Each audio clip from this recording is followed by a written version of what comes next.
کن اوقات میں آپ نماز نہیں پڑھ سکتے، یعنی کون سا ایسا وقت ہے جس میں نماز پڑھنا مکروہ ہے؟ کئی لوگوں نے اس طریقہ پر سوال کیا ہے۔ تو آئیے فقہاء کرام نے اس کے بارے میں یہ بیان فرمایا کہ 5 اوقات ایسے ہیں جس میں آپ نماز نہیں پڑھ سکتے۔ ان میں سے جو 3 اوقات ہیں جس میں آپ کسی بھی طرح کی نماز نہیں پڑھ سکتے ہیں، یعنی وہ فرض نماز ہو یا نفل نماز ہو یا پھر ادا نماز ہو یا پھر قضا نماز ہو۔ ان میں سے پہلا وقت یہ ہے جب سورج نکلتا ہو، طلوع آفتاب جس کو کہتے ہیں، سورج نکلنے سے لے کر کے اشراق کے وقت تک آپ کوئی بھی نماز نہیں پڑھ سکتے۔ دوسرا وقت ہے نصف النہار، یعنی دوپہر کا وقت، جس کو زوال کا وقت بھی کہا جاتا ہے۔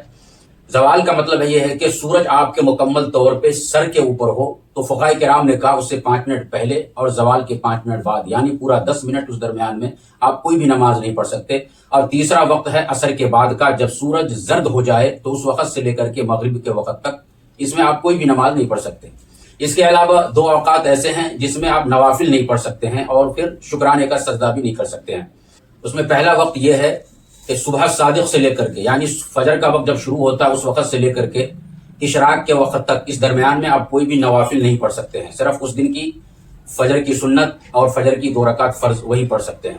پھر اس کے بعد دوسرا وقت ہے عصر کی نماز اگر آپ نے پڑھ لی ہے تو اس کے بعد سے لے کر کے سورج کے غروب ہونے تک اس درمیان میں کوئی بھی نفل نماز آپ نہیں پڑھ سکتے۔